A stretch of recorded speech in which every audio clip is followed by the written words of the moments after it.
আজকে তোমাদের সঙ্গে শেয়ার করব আমি আর মা রাস্তায় হাঁটতে গিয়ে কি করলাম। আগে তো প্রায় প্রত্যেক দিনই আমি আর মা রাস্তায় হাঁটতে বেরোতাম।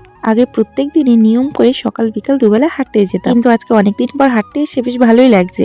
তোমরা আমাদের গ্রামের ভিডিওটা অনেক পছন্দ করো, তাই আমি সবসময় চেষ্টা করি গ্রামের মধ্যে থেকে গ্রামের ভিডিও তোমাদের সঙ্গে শেয়ার করার। আমি যখন প্রথম ভিডিও শুরু করেছিলাম তখন কিন্তু আমি এত সচ্ছলভাবে ভিডিও করতে পারতাম না, কিন্তু তারপর আস্তে আস্তে আমি এক এক করে কিন্তু গ্রামের বাইরেও ভিডিও করি। সবসময় চেষ্টা করি একটু আলাদাভাবে সবার থেকে একটু দূরে এসে ভিডিও করার।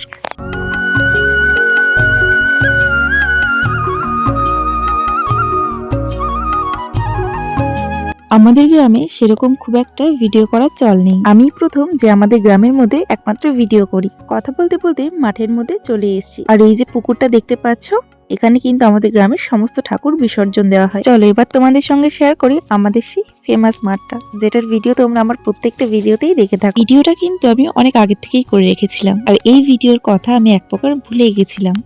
গ্যালারি থেকে অনেক ভিডিওই কিন্তু আমরা ডিলিট করে দিই, তো ডিলিট করার সময় হঠাৎ এই ভিডিওটা আমার চোখে পড়ে। তো ভাবলাম এত সুন্দর একটা ভিডিও তোমাদের সঙ্গে শেয়ার না করে কি পারা যায়। যেহেতু টাইমটা বিকেলে ছিল, সেহেতু অনেকেই কিন্তু রাস্তায় হাঁটতে এসেছিল। এই ভিডিওটা আমি তখন শুট করেছিলাম যখন আমি ফেসবুকে নতুন কাজ শুরু করেছিলাম। মা তো সেভাবে তোমাদের সঙ্গে ভিডিওতে সরাসরি কখনোই কথা বলিনি, তাই মাকে আজকে একটু ভিডিওতে কিছু বলার জন্য আমি অনুরোধ করছিলাম। যেহেতু মা প্রথমবার তোমাদের সঙ্গে ভিডিওতে কিছু বলতে চলেছে, সেহেতু বুঝতেই পারছিল না তোমাদের সঙ্গে মা প্রথমে কি কথা বলবে। অনেক ভাবনা চিন্তা করার পর দেখে নাও মা তোমাদের সঙ্গে কি কথা বলছে।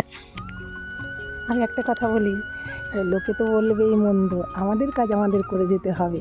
আমরা কাজ করলেই না আমরা ভালো থাকতে পারবো, কেউ আমাদের ভালো রাখবে না, কিন্তু ফেসবুক আমাদের ভালো রাখবে। একদমই তাই। নিজেদের কষ্ট নিজেদের কাছে এক জায়গায়, আর নিজেদের সফলতা নিজেদের কাছে। কেউ কিন্তু তোমাদের সাপোর্ট না করলেও তোমাদের ব্যাকের কথা কিন্তু অনেকেই বলতে আসবে, তো তাদের কথা একদমই কান দেওয়া চলবে না।